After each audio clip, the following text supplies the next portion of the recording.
The program has been especially important for low-income women. According to the most recent Family Planning Annual Report data, services were provided to more than 4 million individuals under the program in 2017. The Title X program has helped a lot of men and women in my home state of Kentucky. In 2015, almost 50,000 individuals in Kentucky received services at a Title X clinic, including over 45,000 women. The Kentucky Cabinet for Health and Family Services oversees Title X funded health centers across the Commonwealth. During the most recent funding cycle, HHS awarded the Kentucky Cabinet for Health and Family Services $5 million for fiscal year 2019. Many Title X grantees work tirelessly to provide important services to families and adolescents.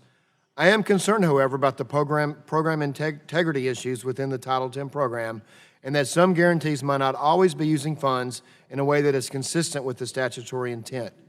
Indeed, I joined other members of Congress in writing a letter to HHS in April 2018 asking the department to update the Title X regulations to ensure program integrity with respect to abortion.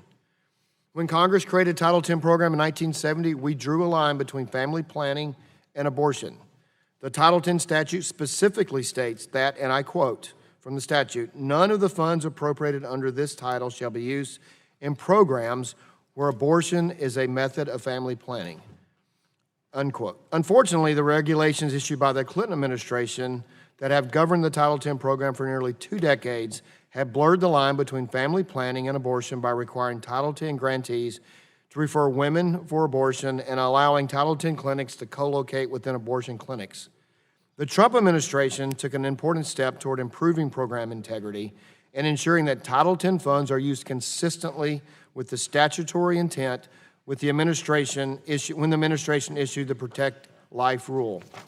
Among other things, the Protect Life Rule helps ensure compliance with the statutory requirement for the Title X program that none of the funds appropriated for Title X may be used in programs where abortion is a method of family planning.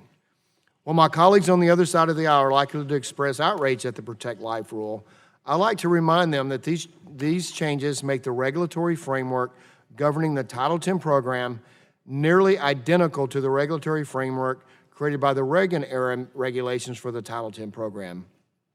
Just like there have been lawsuits filed against the Protect Life Rule, the Reagan-era regulations were also challenged in court. In 1991, the Supreme Court in Russ v. Sullivan upheld the Reagan-era regulations and said they were permissible construction of the Title X statute. One of the concerns I've heard about the Protect Life Rule is that it will harm women's access to contraception under the Title X program.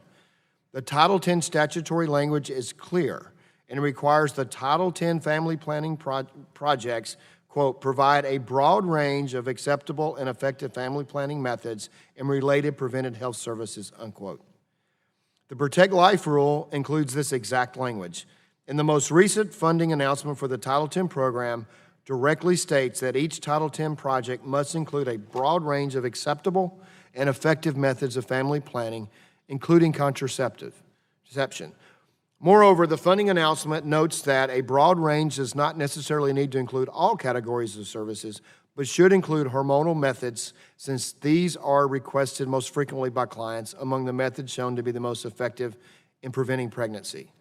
Given this language in the funding announcement, I hope to hear more today about how, if at all, HHS expects access to contraception through the Title X program to change when the Protect Life Rule is fully implemented. I am also looking forward to hearing from HHS about how they felt changes to the Title X program will help ensure program integrity with respect to abortion where necessary. I want to thank all the witnesses for being here today, and before I yield back, I would like to do a unanimous consent to enter the following items into the record. An April 30th, 2018 letter to Secretary Azar, signed by myself and more than 150 members of Congress. A July 10 letter to Secretary Azar by 140 members of Congress, including myself. And an April 3, 2019 letter to Secretary Azar, signed by 100 members, including myself. And a June 18, 2019 letter to Representative Bill Arrakis from the Family Research Council. Without objection, documents will be entered. And I yield back.